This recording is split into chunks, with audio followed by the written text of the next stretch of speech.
kids rise to the level of expectations. So if the expectation is that there are no boundaries, there are no rules, there's no manners, they can do whatever they want, that's what they're going to do. But if the parents can start instilling some systemic change, then all of a sudden the kids magically change and get all better.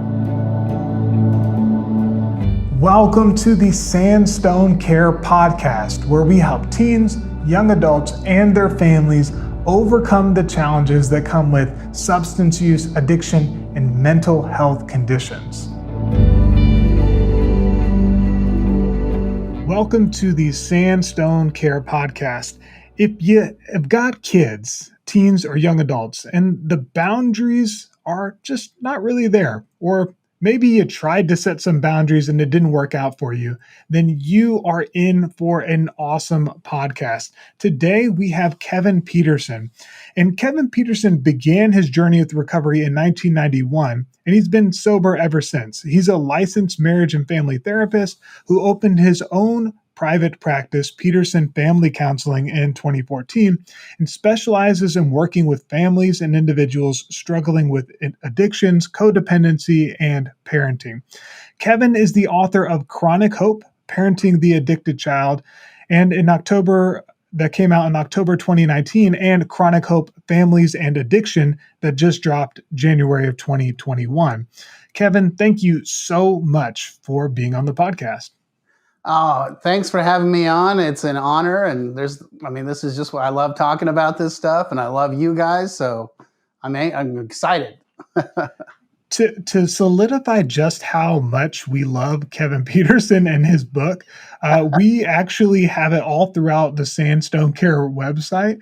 And today in the show notes, I'm going to drop a link. And if you're loving the stuff that you hear today, you can get a soft cover copy of that book shipped to your house for free. That's how much we believe in this book and the stuff that Kevin's been saying. So Kevin, again, we appreciate it. Today we're talking about boundaries, right? And so I just want to kind of set the stage. In your experience, what happens when parents don't set boundaries? Oh boy. It's it can be complete and total chaos. And what I find, what ends up happening, right, is that families that don't have any boundaries, the kids start sort of running the show. And I don't mean like, the inmates are running the asylum type of thing, but that the whole world is revolving around the needs of the kids, and the parents are neglecting themselves, neglecting their marriage, neglecting their jobs, et cetera, et cetera. And that's the phone call I end up getting, like, my 16-year-old is completely out of control. And they almost always say the same thing: I want to bring him to you and you fix him. And I'm like, yeah, I don't do that. What I can do is help you fix the family system. The phrase that I've come up with, my key phrase is, when a company is going broke or struggling, you don't fire the receptionist. You go into the management team and you restructure the way they do business. Yeah. I've heard it described as like the thermostat, right? Like, as a parent, you can't be the temperature that is just reacting to the environment. You have to be the thermostat, right? Like, you set the temperature. Yep. And when I was a teacher, there was like an old saying: when you first started teaching, if a child was acting up, you do not call the principal or an administrator to come and to escort a kid away or to bring any sort of discipline, because you would instantly lose all credibility. Now, that's not saying that we don't all need help, right? But the point of that is that in order for us to be able to fix things for long-term solutions within relationships with our kids, like, we kind of have to be the initiators of that change. So, when you've got a parent, right, and they've come to you and they said, hey, I want you to fix my kid, can you dive a little bit deeper into why is that not the mindset that works when it comes to trying to set boundaries with your kids? Oh, absolutely. And I wanted to sort of, I also wanted to piggyback onto what you said when you were a teacher. So my first job out of grad school was working for Arapahoe Douglas Mental Health in the crisis response team, which means that kids that were suicidal, homicidal, and psychotic that ended up in the ER, I was the guy that showed up and did the evaluation and then figured out what to do with them. There was a whole team; it wasn't just me. I'm gonna be careful. and But our team's vision, our philosophy was, because the initial response was, well, send them off to a 10-day hospital and then send them back home, and it was repeat customers, because nothing was changing. And so our philosophy was, no, we're not going to send them to the hospital or the psychiatric facility. We're going to send them home, and we're going to follow them home and come in and do family therapy and teach parent coaching. And so that really was where I sort of honed my craft, and that's where I sort of got my vision of, to answer your initial question. I don't think we have to, 14-year-olds are 14-year-olds are 14-year-olds. They're going to do what they do. And one of the things that I truly believe is that kids rise to the level of expectations. So if the expectation is that there are no boundaries, there are no rules, there's no manners, they can do whatever they want, that's what they're going to do. But if the parents can start instilling some systemic change, then all of a sudden the kids magically change and get all better. I mean, it's incredible. I mean, I'm being a little facetious and I'm not trying to be sarcastic, but yeah, the initial call is, come here. I'm going to drop my kid off at your office like they're bringing a TV back to Costco, and you fix them, and I'll come back and pick up the new version. And I'm like, well, I have a guy in my office that's really good with teenagers. I'm happy to put him with him, but I'd like to sit down and talk to you about what's going on and what's going on in the house and why are these things happening? And, okay, so what you've tried setting boundaries, but they haven't worked. Okay, well, what was the accountability function? And then what were the consequences and the rewards? I'm probably jumping ahead, but, it's about, what I found was what works is giving them a plan that they could figure out and that I could coach them through. Yeah. So I think a good clarifying question is, how does a parent or a loved one who's looking after a teen or a young adult know that they have boundary issues? How do they even know? Sure. Because it's the house is in a constant state of battle, is the first thing I would tell you, is that it's a fight over getting out of bed. It's a fight over getting to school on time. It's a fight over doing chores. It's a fight over getting homework done. It's a fight over how you're doing in school. It's a fight over drugs and alcohol.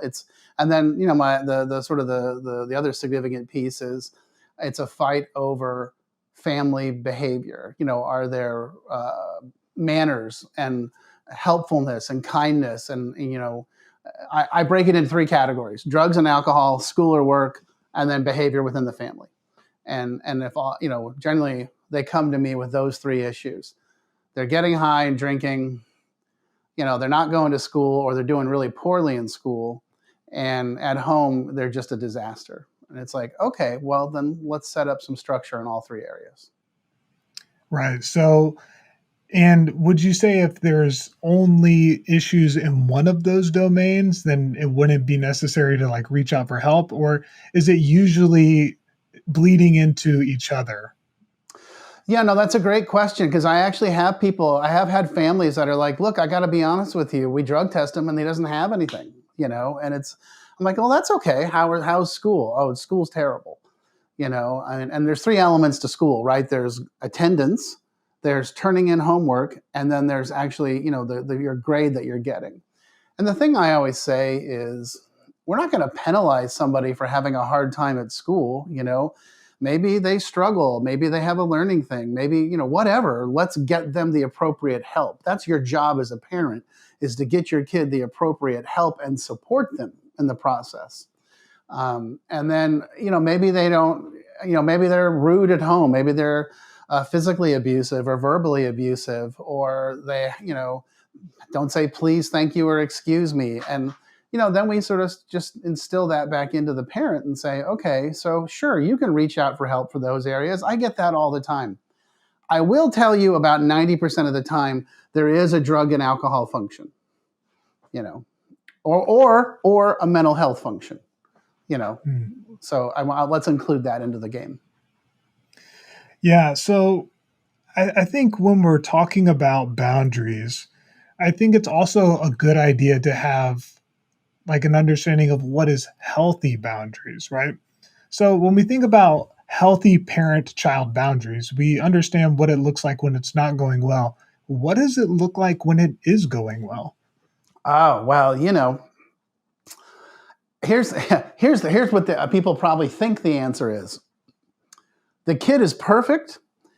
They do everything you say on the first time. You don't even have to say anything. They just automatically jump up and do the dishes and clean the house and clean the room and take care of their younger sibling.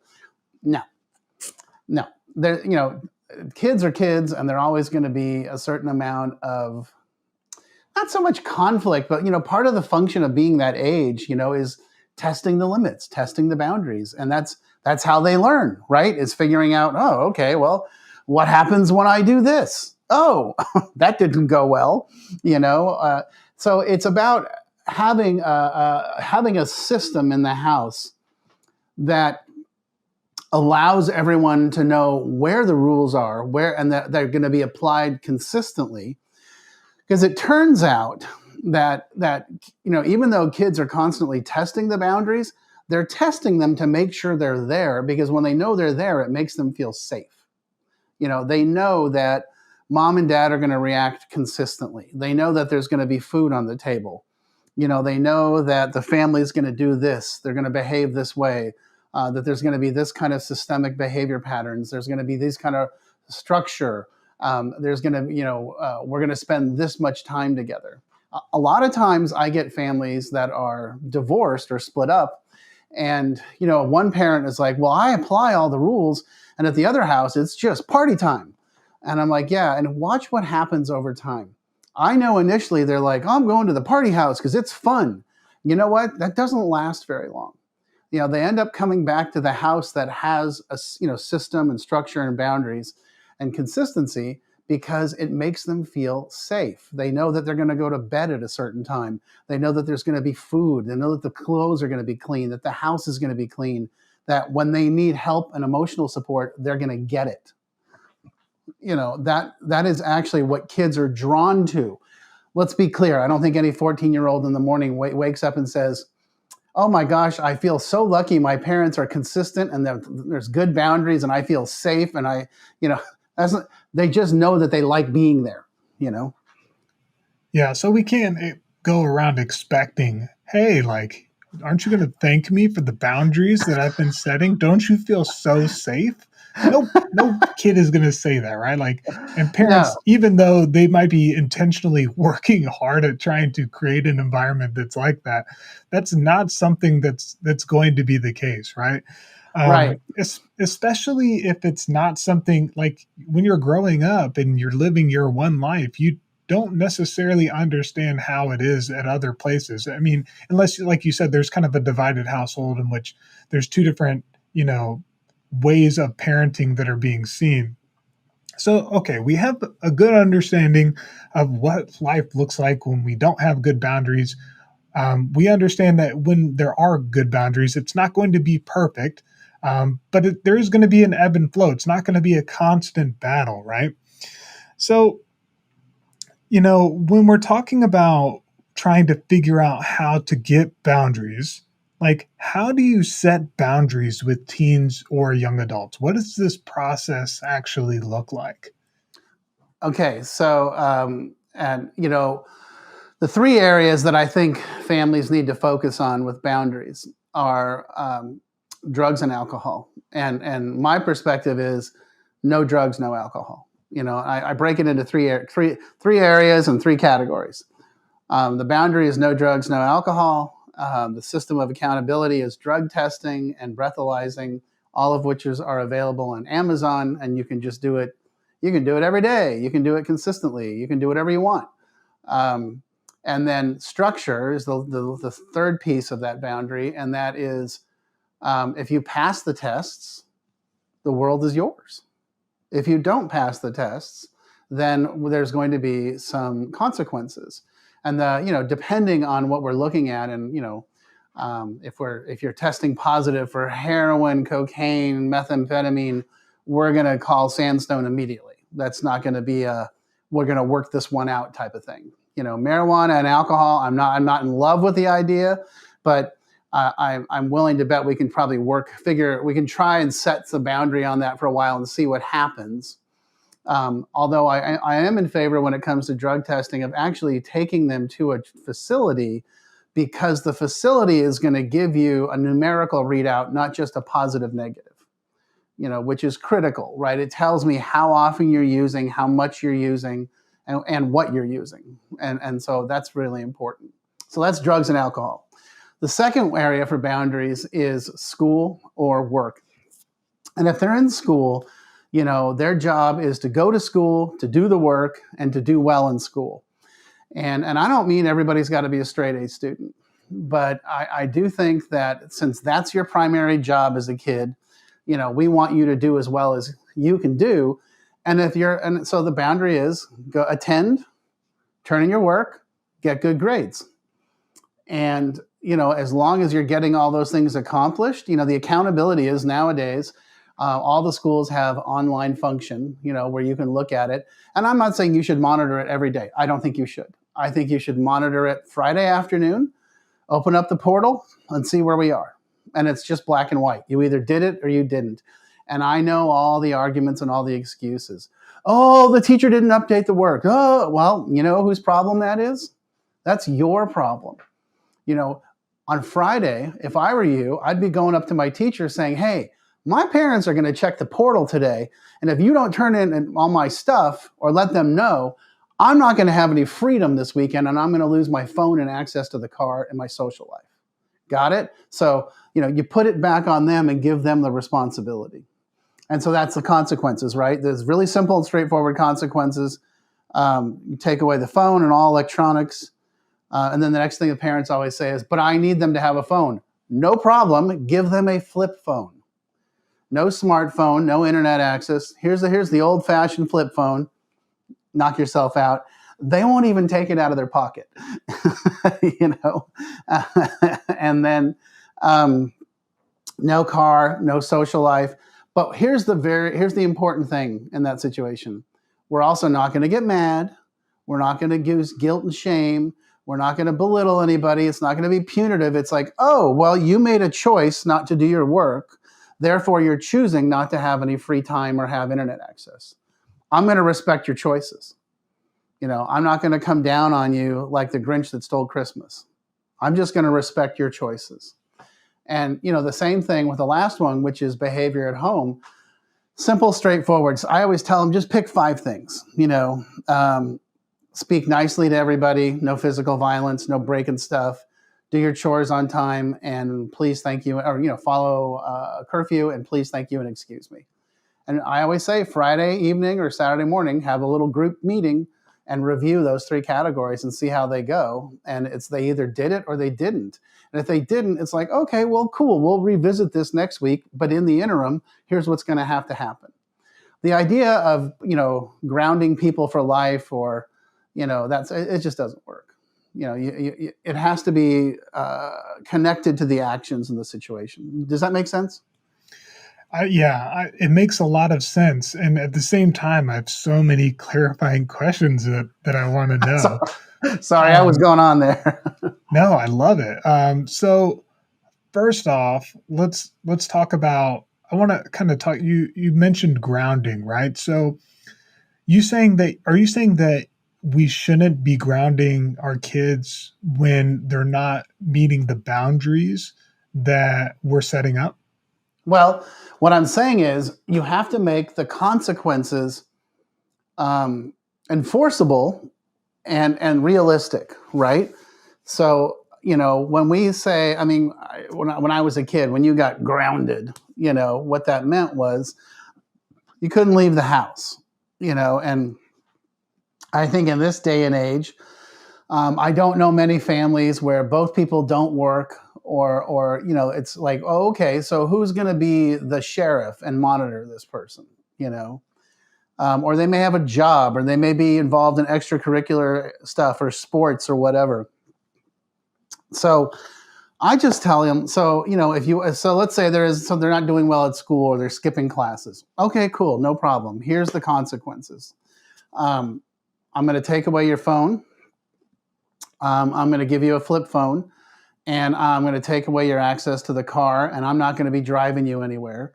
And if you and I have a list of chores that I need done around the house. I always tell parents, look at it this way: you just got a personal assistant for the day. Tell me what you need done, and let them know. But again, the most important thing is not to come at them with this overbearing, finger pointing, shaming, punitive, guilt ridden, I can't believe you did this, what the hell's wrong with you? That's got to go. It's just got to be black and white. Oh, well, okay, you chose to do this, therefore it means you're choosing not to do this. That's cool. I'm going to respect your choices. That's the second time you really made a distinction on regulating how you are communicating to your child in this situation, right? And I'm wondering if you can kind of just dive into that a little bit deeper. Why is it so important for you to not let your emotions kind of get the better of you when you're divvying out these consequences? Yeah. Oh my gosh, that's such a great question. Because I know it's hard, right? Because you're angry, or and let's be honest, anger is truly fear, right? I'm afraid that this is what's going to happen. Your behavior is going to manifest this way, and you're going to end up living in a van down by the river, right? And and and I get that as a parent. I understand that. And so what we want to be able to do is going back to that analogy, right? Of, when a business is having problems, you don't fire the receptionist, you retrain the managers. It's the same thing. The parents, the leaders, they set the tone for the system and the family, right? That if mom and dad are, or mom and mom, or dad and dad, or whatever, if the parents are highly volatile and emotional and overbearing, what they're showing and modeling to the kids is, this is how you handle situations, this is how you behave. And let me again, don't expect the parents to be robots. People, everybody has feelings, everybody has emotions, everybody's got stuff. And so what I always say, number one is, the parents should be working on their stuff individually, their own emotional stuff and their own mental health stuff, so that they can present back to the family and say, hey, I get it, and I'm trying to work on my stuff, and set that example that the whole family needs to do that. And there's also an element of vulnerability and saying it's okay to realize that you're making mistakes and that you need help. But I'm the parent, and I have responsibilities. I worked, for the county basically, and the rules are, as a parent, I'm responsible for feeding you, clothing you, sheltering you, educating you, and making sure you are physically safe from harm. Those are my jobs, and I'm going to do everything I can to make sure those things are accomplished. And I'm going to do that with love. I'm going to make mistakes. And that's okay. It's okay if you make mistakes. It's okay if I make mistakes. But at the end of the day, I'm responsible for you. Therefore, I'm going to lay down sort of the expectations of what I think the family system should look like. Did I answer the question? I kind of feel like you asked these great questions, and I could just go all day. No, I feel like you did. And I think one of the synonyms that I think you're kind of revealing as we're talking about this is boundaries are clarity, right? You talked about boundaries in like, hey, here are the 5 things around the house that determine whether or not you're kind of living up to your end of the bargain as a teen or a young adult in this house, right? Here are the 5 consequences that come as a result from not doing what you're supposed to do in school.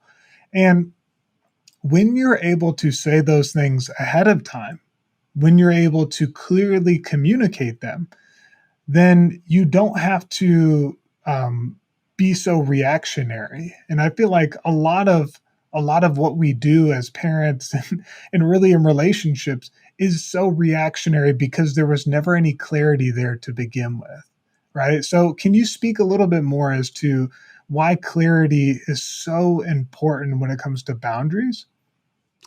Absolutely. The thing I was thinking of when you were saying that, and I think this is the important thing to remember is that, well, there's a couple of important things to remember. Um, Kids are kids. They're not 40. They haven't been through life. They haven't seen what you've seen. They haven't done what you've done. They haven't experienced what you've experienced. And it's not because they're stupid. It's not because they're being rude. I mean, sometimes they are. They're just kids. They don't they don't have that ability to grasp and hold things and contain things and remember things because their minds are just going a million miles an hour, and they're hitting puberty, and there's hormones, and there's all sorts of stuff going on. One of the things we always say is that the brain isn't fully developed for men until they're like 27 or 30, and women it's about 25. So expecting a 14-year-old to behave like a 40-year-old is unrealistic, right? And the other thing I always tell parents is, just be patient, just tell them what's going on, but don't get involved in this process that I see so often with families. Is like, well, I tried to explain it to him why we have to do it this way. I'm like, yeah, how'd that work out? And it's like I was talking to a wall. I'm like, yeah, so don't bother. You're the commander. You're the captain of the ship. If you want to explain it to him like, hey, I'm going to say no drugs and alcohol because I'm worried about this, this, and this, but don't get into a debate about that. And the same thing with, school. I tried to explain to them why grades are so important and how it affects their future. And they just, it's like they're not even listening, or they just want to argue everything. And I'm like, it's perfectly okay for you to explain it to them once, but that's it. We're done. I'm not going to waste a lot of time trying to convince you. I don't need your vote. This is a benevolent dictatorship. I'm the parent. I love you. I absolutely love you. And the answer is no. And I'm not going to explain again why. I'm just telling you the answer is no. And the same thing with the behavior in the family is like, these are the expectations. We can have a family meeting about what are valid expectations, and that's fine. And everyone can give their opinion. But at the end of the day, I'm responsible for you. So this is how I'm going to present things. And don't fall into the trap of, getting into debates with kids. It's great to hear what I'm not saying you should just carry a big stick and be like, I have spoken, whack. That's not what I'm saying. I'm saying don't get into the long-term debate. It's like, well, I hear what you're saying, but my time is up and I'm not changing my mind, so we're moving on. Does that make sense? Totally. So when I was in the classroom, something I learned really quickly is that you cannot motivate someone. You can't control the way someone feels, Nope. right? You can't control any human being, not really. Um, you can talk to people, you can set expectations, you can say how you feel, but the only thing that you can control is yourself, right? And I took this really hard as a teacher, especially, if you care. The more you care, the easier it is for you to get worked up and to just really let your emotions show. And it's because you care, right? But the what I had to like separate was the things that were within my control and the things that were not within my control. And it's so hard sometimes when you're dealing with young people, like teens or young adults, to see them fail, right? Or to see them mess up or to see them struggle.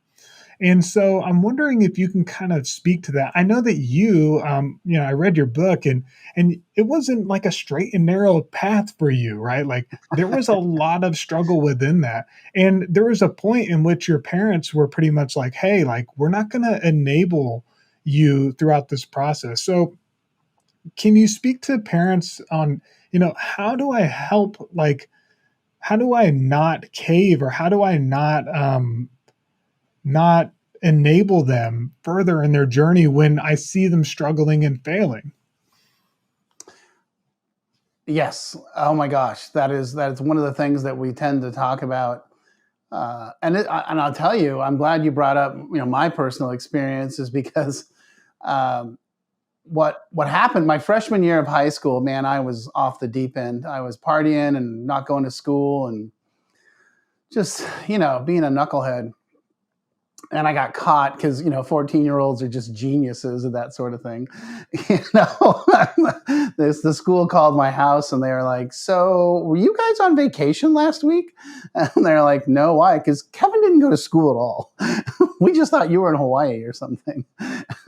And my parents, kind of sat down and lit me up a little bit, and I could tell my dad realized he wasn't getting through to me.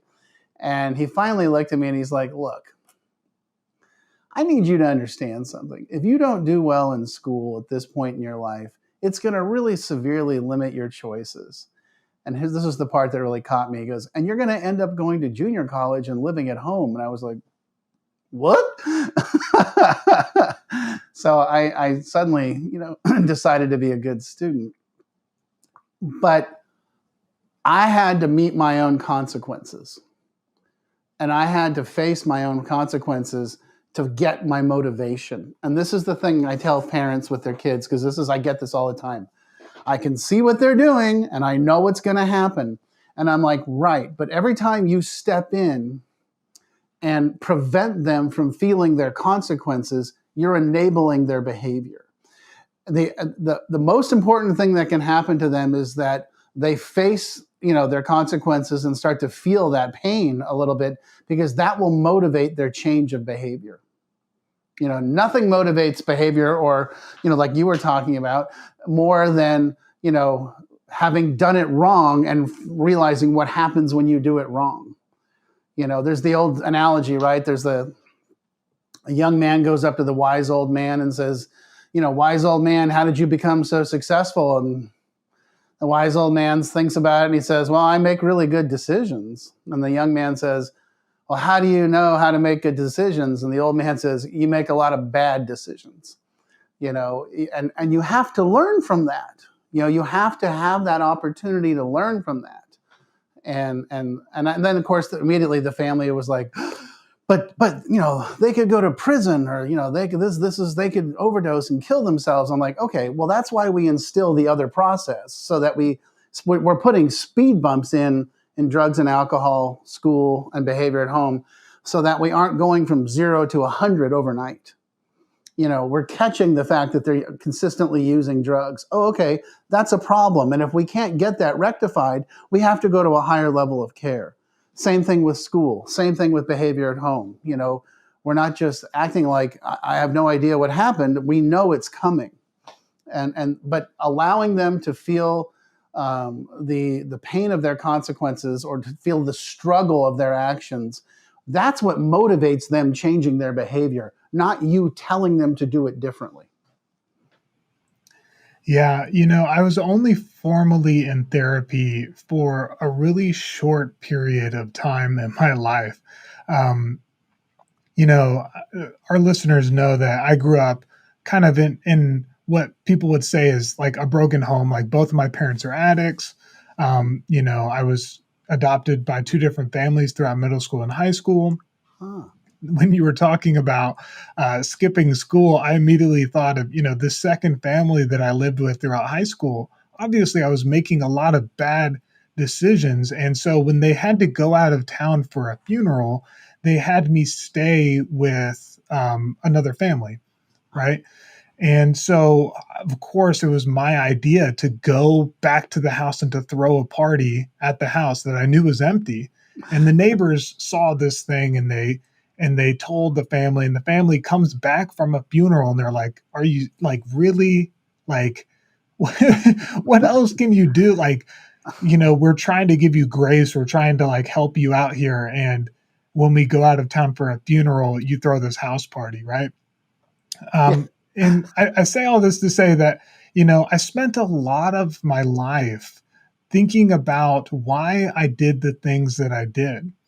And I would blame, how I grew up. I would blame my parents. I would blame the chaotic environment, right? Like not learning things at a young age, not having structure, not having stability. And this really carried on with me throughout high school and into college, right? Yeah. So, substance use, cheating on girls, like I was engaged and then I cheated on the girl, right? And so I went to a therapist, and the therapist asked me, he's like, why are you, why do you do this? Why do you like do all these things that like mess up your life? And I was like, well, I was drunk, or, my parents. And he goes, no, do you remember what you did? And I was like, yeah, I remember what I did. He's like, okay, so it's not like you were too drunk, right? Like, um, and and I was like, but my parents. He's like, well, did anyone have a gun to your head? And I was like, no, no one had a gun to my head. He's like, so that's not it either. He's like, so why do you do the things that you're doing that hurt you? Right. And I'm like, oh, God is punishing me. And he's Oh, like, no, no, no. Why do you do the? And he kept drilling in this point until it was, you do these things because you want to.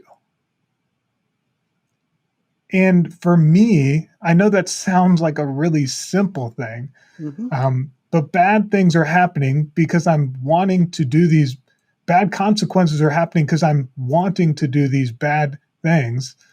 And in the consequences of those situations are things that happen when you do bad stuff, right?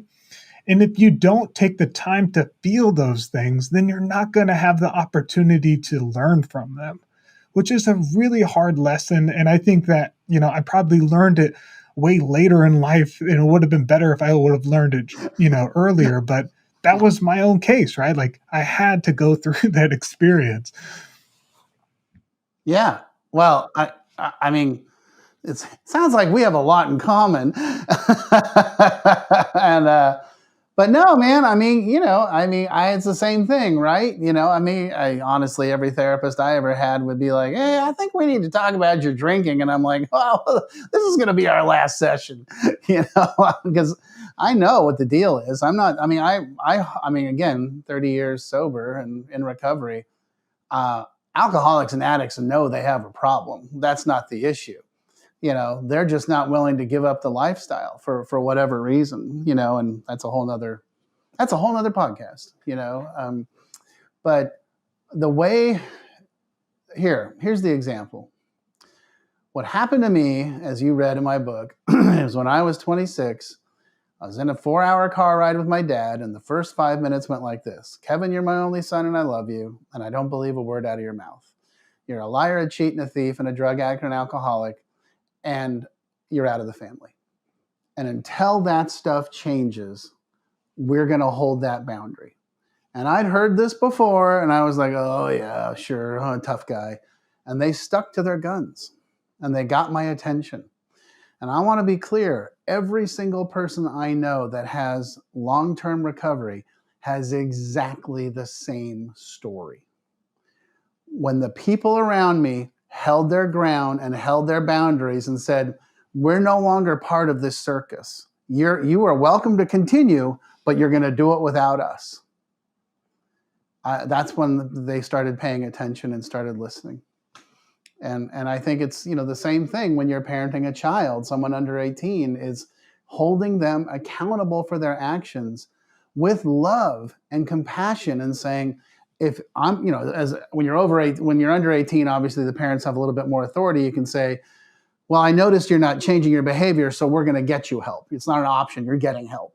Over 18, it's like, well, here's the deal, we love you, we will get you help, but if you choose not to take the help, then we're going to choose to put up some really big boundaries and keep you on the outside.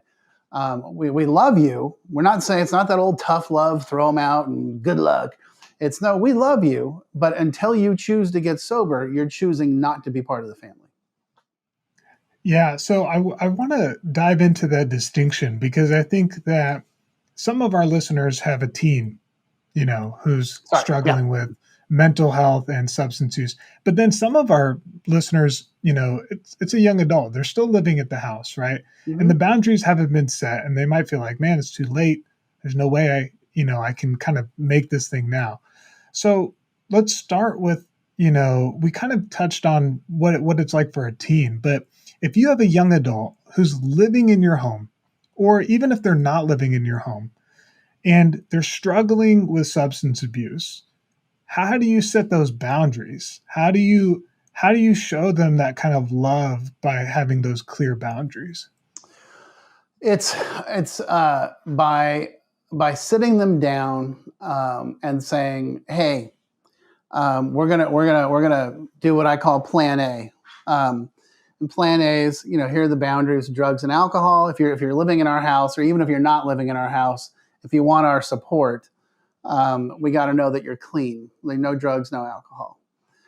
We got to know that you're self-supporting either through work or school. And if you're going to school and we're paying for it, or if you're receiving any support from us, we need to see some accountability and some transparency. And then the last piece is the same thing, the behavior within the structure of the family, and say, you're 21, you're in college, or you're living or doing whatever, but your behavior is very disrespectful and inconsistent. So we need to see all those things change, and we will help you figure that out. Do you need therapy? Do you need tutoring? Do you need to go to treatment? We will help you with all that. We're not going to just throw you onto the street and say good luck. We will help support you, but we're also going to respect your choices. So if you're going to choose not to take the help, we're going to choose to put up a really big boundary. I just had this conversation with a family who has a 28-year-old in the house, who suffers more from mental health than addiction. And I said, yeah, but it's the same thing. You can get him help. And instead he's choosing not to take the help, and then you're allowing him to continue to disrupt the family. So what you can say is, we're going to respect your choice. We'll help you get help, but if you choose against the help, you're going to have to find another place to live. You're not going to use our car. You're going to have to get your own phone plan. You're going to have to start behaving like an adult.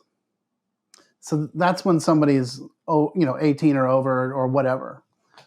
And then under, it's simpler. It's, well, we've tried the boundaries, accountability, and structure in the three categories, and it hasn't worked. So we're going to go to a higher level of care because we're your parents and we have that authority.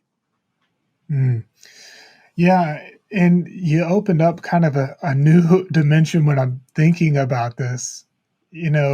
Oftentimes when people are dealing with substance abuse, there's what's called a co-occurring disorder, or right, there's also some mental health issues that they're trying to work through, right? And so we in our minds we really separate these things, right? We say, okay, substance abuse is really different than the mental health challenges, but can you explain a little bit deeper when you're dealing with one more than the other? Like, you talked about how they're similar. Can you kind of explain that a little bit more? Yeah, sure, absolutely. Because I get that's something I get all the time. Oh, well, he really doesn't have a substance abuse problem. It's more anxiety or depression or bipolar or ADHD or whatever. And I'm like, okay, cool, no problem. However, can we agree that we have to eliminate the drugs and the alcohol in order for us to treat the mental health?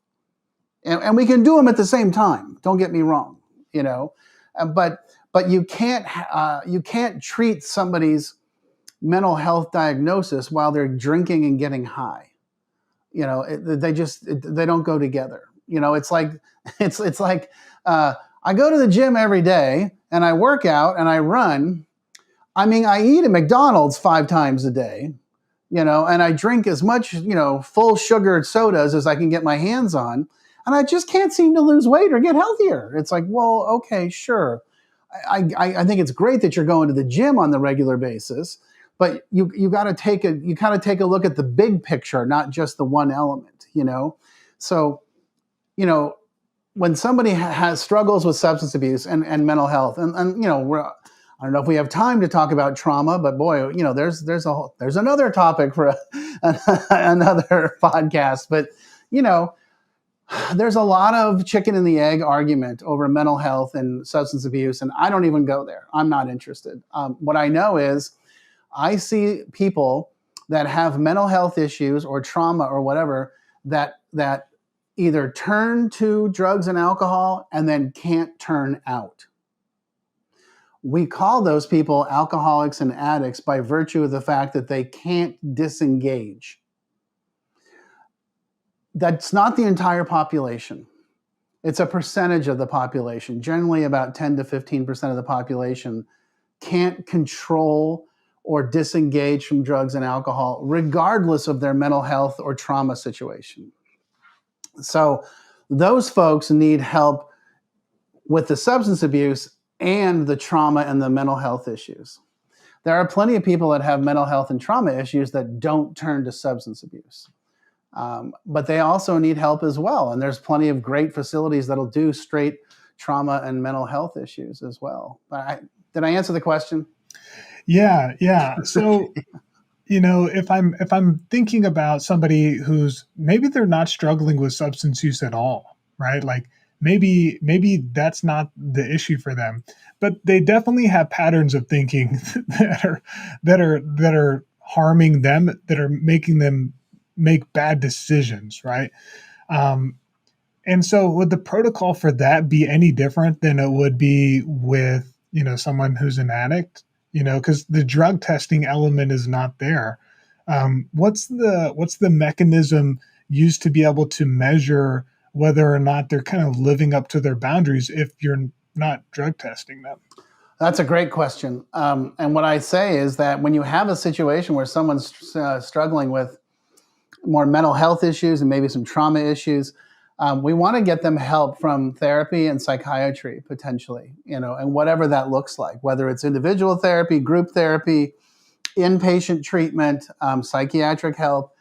And so what we're going to do, what I always tell people to do is we're going to, if you're funding it and you're paying for it, and you're the one, sort of overseeing everything, you want to get the providers a release of information that allows them to communicate with you only on the level of, yes, the client is attending.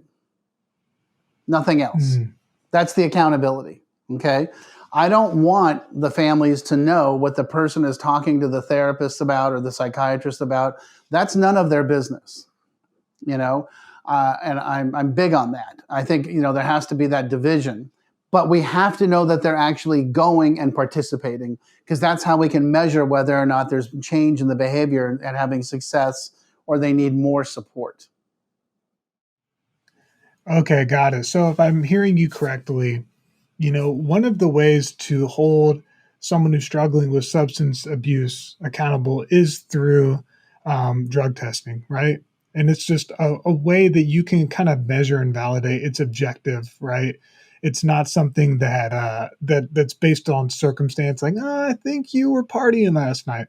And then when it comes to mental health, if it's primarily a mental health related thing, are you actually attending your sessions? You don't have to tell me what you're talking about. You don't need to tell me, I don't need to know if you're opening up, right? Like, I don't need to know if you're processing through the trauma. Like, let me respect that boundary from you, but I do need to know that you're showing up, right? And participating. And if you're showing up and participating and it's not helping, that tells us that we need to do something different.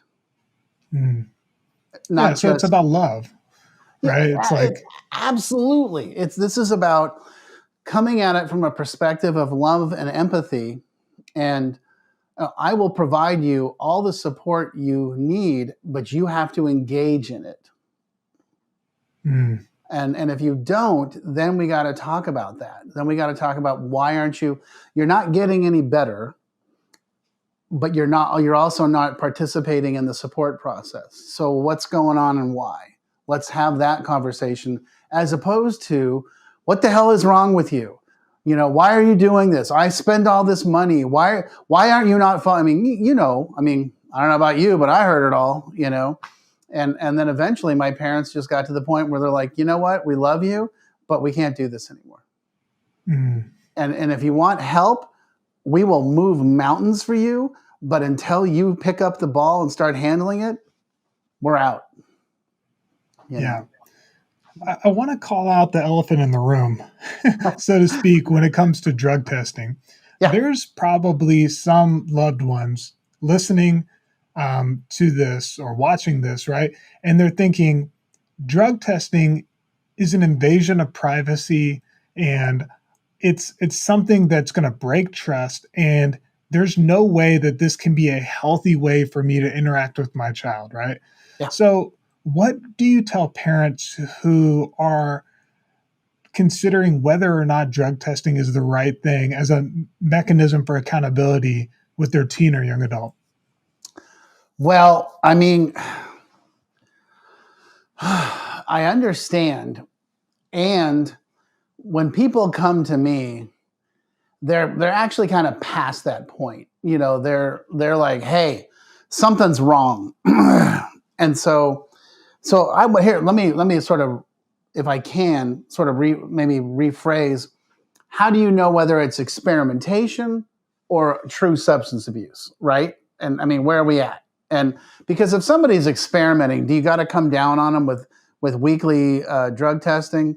Well, it depends. If they gotten in trouble, or you're finding drugs and alcohol in the house, I think it's a very black and white way to solve the problem, because somebody that doesn't have a problem with substances is going to be like, whoops, my bad. And you're not going to have, you're going to drug test them for a couple of weeks and it's going to be zeros, and it's going to be the end of the conversation, but somebody that's really, is struggling and really caught, is sort of has enacted their own addiction stuff and sort of kicked it into gear. You could be saving their lives, and that's the thing I always try to tell people is one of the things that people in my industry, in my business, and yours, people that work in the addiction business, our clients die. It's not, oh, they're in a depression and they called in sick today and they're watching Oprah or whatever. It's, if I don't do something, they could die. And I have to step into that. I have to tell you that one of the things that really frustrates me is watching our society and how we interact. Sort of, well, it's not my place to say anything, or I don't want to hurt their feelings, or I don't want to step on their toes. And here's the thing I always say is, hurting their feelings and stepping over the line and stepping on their toes may be the thing that saves their life. And so for that segment of the population, I think it's okay. I think it's okay to step over the line and hurt somebody's feelings and tell them, you know what, I love you and I think you have a problem and I want to help you. And if their response is, get the hell away from me, I don't want to talk to you, that's okay too. But you've spoken your truth. And I think that's critical. Now, if it's your kid and they're under 18, you literally could just be saving their lives. And if it turns out they don't, or it turns out that they're self-medicating, you're going to find out that they need help through support, through therapy, or through something else. You want to pick up on the signs. You want to see what the evidence is and say, hey, I noticed that you're showing up late. You're not getting up in the morning. You smell like alcohol. You smell like pot. I noticed some pills are missing. And don't be that family that's like, well, we kind of saw some stuff, but we didn't say anything. Because, those families, bad things happen. Yeah. And, for listeners or watchers, if you're not sure, like, if there's a problem, I'm going to drop a link in the show notes in the description box. It's a 5 question questionnaire. It's a quiz that you can take for your teen or young adult to see if there might be a problem that you need some support with, Yep. right? And it talks about changes within school or mood or behavior or sleep, right? Like we're looking for these kind of changes to be able to get at the root of that problem. So if that's helpful for you, I'm going to drop that in the show notes below. And I know that our listeners are also going to have a question. I, you know, okay, you mentioned maybe it's experimenting. I do it for a couple of weeks. I drug test for a couple of weeks and then stuff is okay. Like there's zeros, like you said. But if I can tell that there's a problem, how long do I keep drug testing? Especially if I've got a 16-year-old, right? Like they're going to be with me for another 2 years, right? If they stay for college, it could be longer. Like, how long do I keep this up? What's the frequency look like? Is this just like an everyday thing, like, or every week, every month? Like, what does that look like? Yeah, yeah. And now we're back to what in the book I call Plan A. If it's marijuana and alcohol, I say let's give it 30 days to see if they can sort of right the ship and turn things around. Because that's generally about the amount of time that if you suspect somebody's using drugs or marijuana, alcohol, then it's okay. We're going to drug test you. And the way I always say is that do it Monday to catch the weekend. Do it Friday. And it's easy. It's straightforward. And if you feel like you're getting hoodwinked by the kid, which it happens, take them to a facility and get a hair follicle test.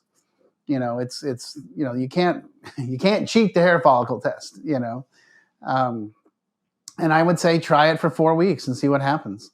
And you can always, the other thing too is that you can just say, hey, every Monday we're going to take you to the facility and get you drug tested, and then have a couple of urine tests in the house and just randomly say, you know what, you looked a little funny yesterday. It's always first thing in the morning, always first thing in the morning. Hey, I need you to fill up this cup, and go to the bathroom with them, and just be like, hey, I just need you to fill this up. And it's, oh, I can't, I don't have to pee. First of all, everybody has to pee when they wake up.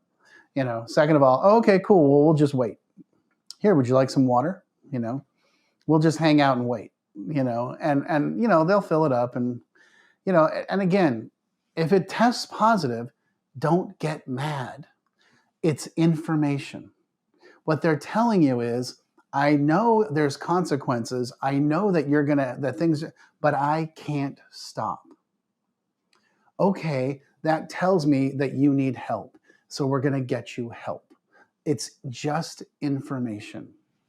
And that's the most important thing. Have you seen, when parents do this and they're like, hey, good morning, pee in this cup for me, that the kid's just like, I'm just going to let you know right now, I'm going to fail this thing. Does that happen? Yeah, sure. All the time. And I tell them pee in it anyway, because it's going to test anywhere from 8 to 16 items. I want to see all the items, and so it's like, that's okay. I appreciate your honesty. I appreciate you telling me the truth, but go ahead and pee in it. Again, it's about the consistency. It's about the family system being consistent. The analogy I use in the book is that if there's a speed trap at the end of your street and the cop's there shooting his radar gun, and you drive by at 100 miles an hour and he's just like, hey, have a nice day. What that tells you is, yeah, they're going to drug test me, but they're really not going to drug test me. They're not going to do anything, And so even if he's like, yeah, I know, I smoked pot. It's like, that's okay. But, go ahead and pee in the cup and let's just take a look at it, and we'll use it as information and we'll go from there. Yeah. Wow. I feel like I've just learned so much about this. It's so interesting because I've been talking with so many experts and doctors and psychotherapists and therapists and counselors. Like, I've been learning from so many people, and I think okay, I'm starting to get a grasp on this.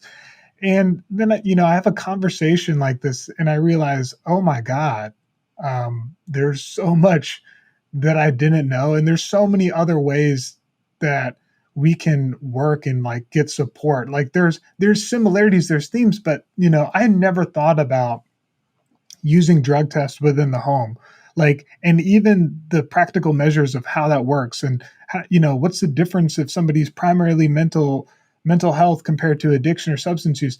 And it's starting to help me to understand, like, yeah, and that's what families and parents go through all the time, is that this is a journey and you're constantly going to be learning, even as your child, as your teen or young adult is learning. So Kevin, thank you so much. And where can people go to learn more about you and your practice and your books? Sure. So my website is www.chronichope.us. We have a podcast, we have a YouTube channel, we have a Facebook group, the Chronic Hope Institute, and then we have a Facebook page. We do all that stuff, and we're constantly updating with information. We have the 2 books that are available on Amazon Kindle and Audible. And we welcome people's comments and questions and inquiries. And I created the Chronic Hope Institute last year.